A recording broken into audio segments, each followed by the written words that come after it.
Então, vamos lá. Na verdade, o título de hoje na verdade, é uma continuação do que a gente leu a semana atrasada, porque a semana passada veio o pessoal de psicologia aqui, aí não teve a leitura desse livro, né? O título é Experiência Direta da Realidade. A parte de hoje se encontra na página 143.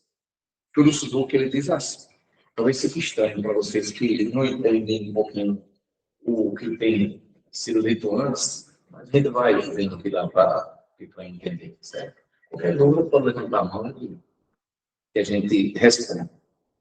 Então, o Shou Suzuki, ele diz assim, na China, as pessoas costumavam a carregar alguma coisa sobre suas cabeças.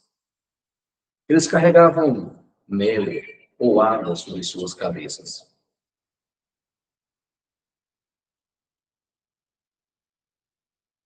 Às vezes, alguém derrubava um pote.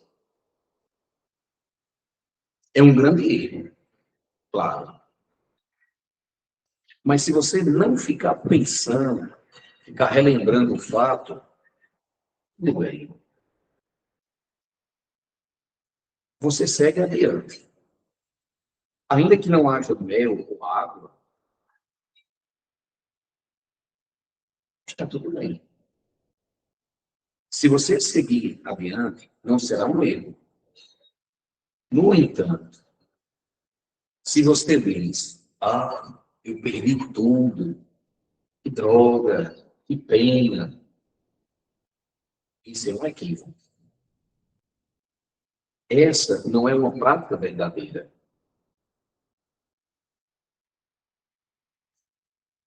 Quando um habilidoso artista marcial maneja sua espada, ele deve ser capaz de cortar um mosquito pousado no nariz do seu amigo, sem cortar o nariz dele. De novo. Quando um habilidoso artista marcial maneja sua espada, ele deve ser capaz de cortar o mosquito pousado no nariz de seu amigo, sem cortar o nariz dele. Sentir o temor de cortar o nariz não é a prática. Não é a prática verdadeira. Quando for fazer alguma coisa, você precisa ter a firme determinação de fazê-la. Já pensou? Esqueci aqui no meu nariz. Se bem que tem um sinal, eu tinha uma espinha aí, não tirei a espinha, virou um sinal aqui no meu nariz. Ele está dizendo, pegue um artista marcial, ele é capaz de cortar um mosquito sem derrubar, sem ferir o nariz do amigo. Posso que está falando um poder de concentração, né? Está falando um poder de concentração. O que quer que a gente faça, que a gente o quê? Faça. Com firme determinação. Sem entender. Aí ele diz, sem ideia alguma de habilidade ou não, perigo ou não, você apenas segue adiante. Quando se faz algo com esse tipo de convicção, essa é a prática verdadeira. Essa é a iluminação verdadeira.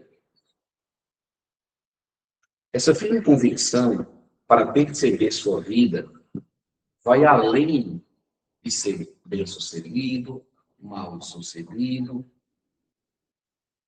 além de qualquer sentimento de medo. Você apenas segue adiante e faz as suas coisas. Essa é a prática real. E essa é a mente que busca o caminho, que vai além da ideia dualista. Você apenas segue adiante e faz as suas coisas. E assim que praticamos, ajudamos as pessoas porque queremos. Não porque achamos que elas serão bem-sucedidas. Isso é interessante. Né? Ajudamos as pessoas apenas porque ajudamos as pessoas. Elas precisam da nossa ajuda. Os seres são incontáveis. Portanto, não sabemos se conseguiríamos ajudar todos os seres. Porém, não importa. Se estivermos aqui, deveremos continuar nossa prática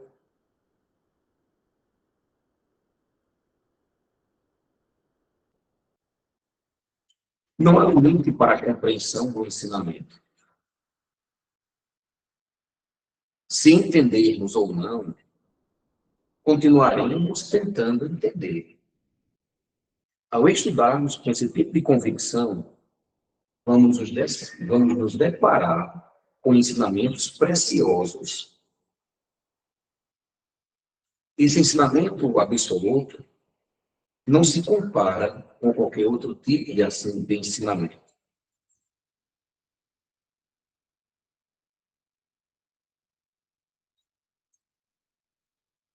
Um ensinamento incomparável não significa que este seja o melhor tipo de ensinamento. Como alguém Zenji dizia, não discutimos o sentido do ensinamento, mas enfatizamos como praticar os ensinamentos do Buda.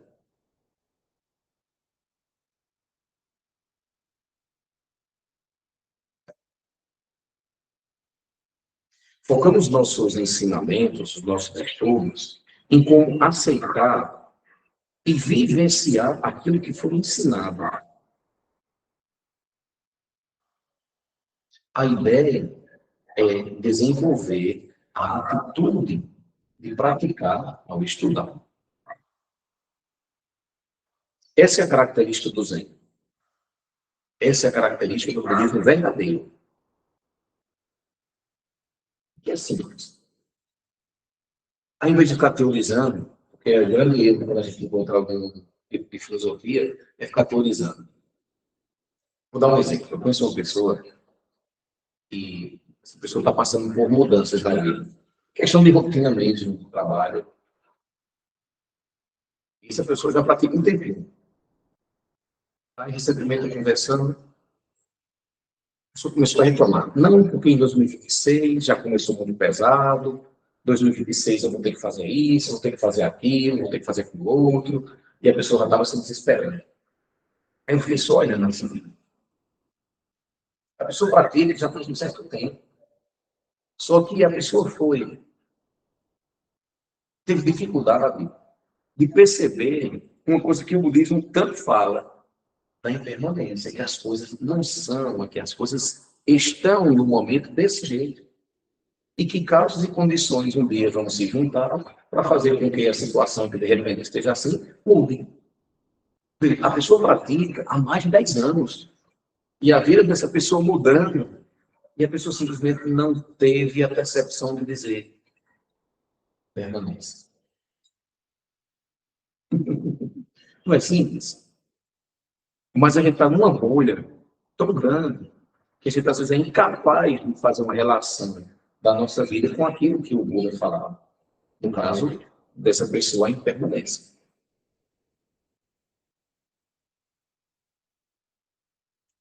Aí ele continua.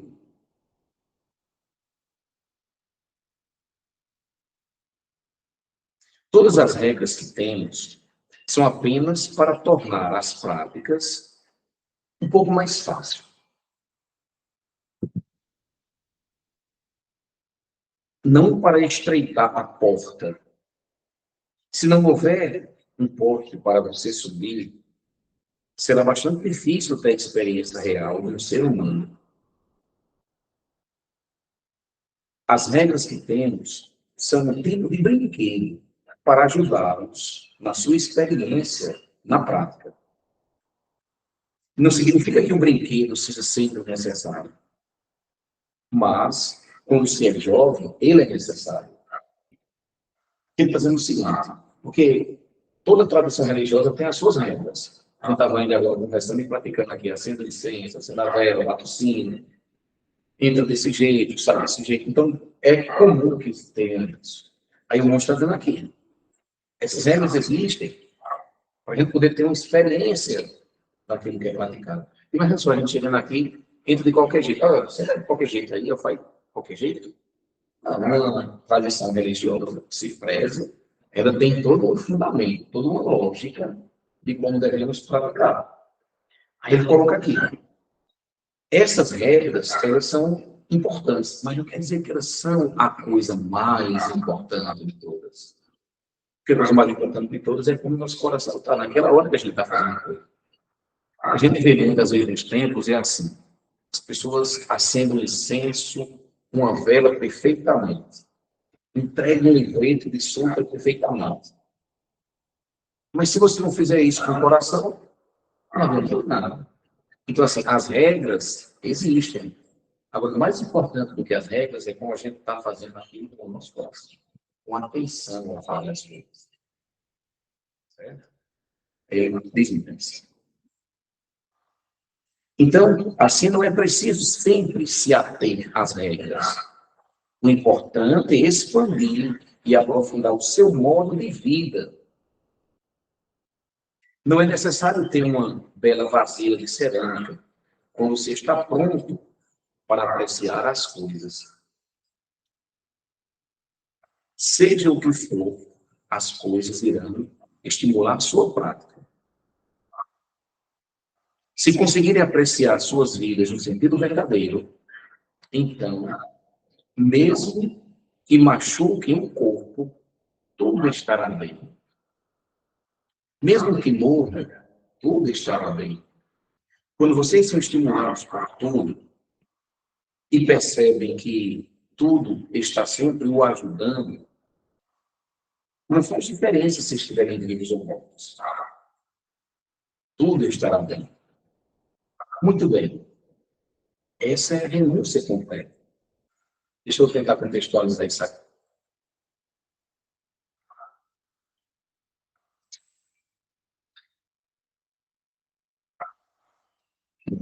Está dizendo que eu tenho que aceitar a morte? Sim, sim. Sim. Então, a gente pode. A vida é muito previsível. É muito previsível.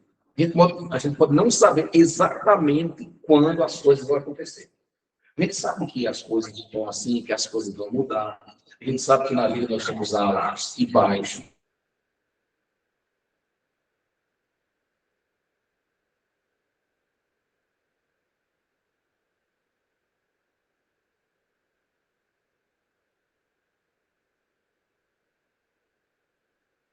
É preciso ver e viver a vida como ela é. Ou seja, viver a vida como a vida, é preciso viver a morte como a morte. Quando a gente está bem, a gente aprecia aquele momento que a gente está bem. Quando a gente não está bem, a gente aprecia aquele momento que não está bem. Quando a gente vê as coisas como as coisas são, quando a gente se relaciona com as coisas como as coisas são, onde está o problema?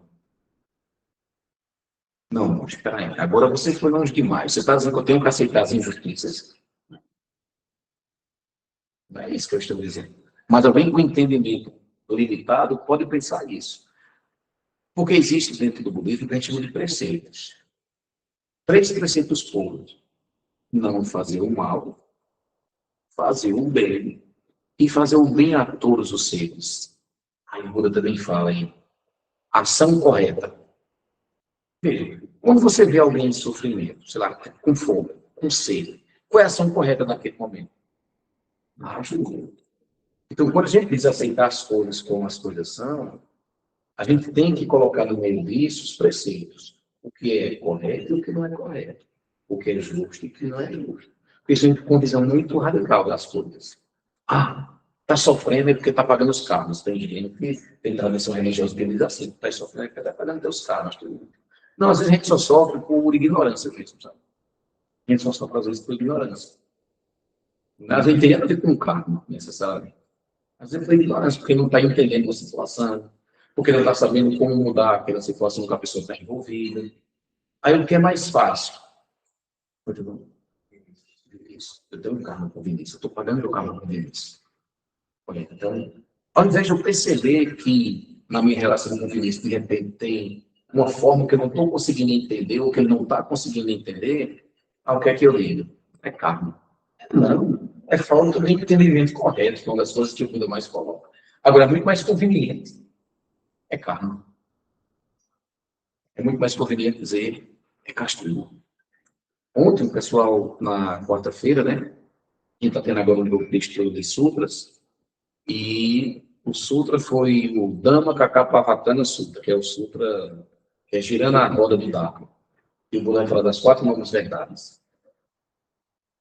E o Buda fala, o sofrimento existe. O sofrimento tem causas. Dentro dessas causas, 3 principais. Ignorância. Eu não vejo as coisas como as coisas são. Ignorância. O apego e a raiva. São os 3 venenos. Todos os nossos sofrimentos vêm a partir daí. Raiva, ganância e ignorância. Todos. Só que eles são muito sedutores. Quando a raiva surge, a raiva parece que está me defendendo, está defendendo as coisas mais importantes que a gente tem. Só que o Buda fala também que a raiva, ela não é permitida nem no iniciante, quanto mais um praticante mais avançado. Então, assim, o sofrimento de fato existe. Mas qual é a ação correta? Entender o sofrimento e, como o Buda fala, existe um caminho para acabar com esse sofrimento, que é o nobre caminho de 8 passos. Tem entendimento correto, ação correta, modo de vida correto. Tem todo um ano. Então, assim, é muito difícil, às vezes, a gente ler uma coisa se a gente tiver uma visão muito limitada. Porque senão fica parecendo que a gente tem que aceitar as coisas que estão erradas. E não é isso. Existem preceitos dentro das tradições religiosas, no caso do budismo aqui. Certo? E aí, para encerrar, ele diz assim: sua prática será suficientemente rigorosa para continuar para sempre, independente de vida ou morte. É assim que a iluminação pode ser explicada. A gente vive as coisas como as coisas são. Cabe a vocês praticarem desse modo. Não posso explicar a sua compreensão do budismo. Vocês deveriam explicar seu modo de...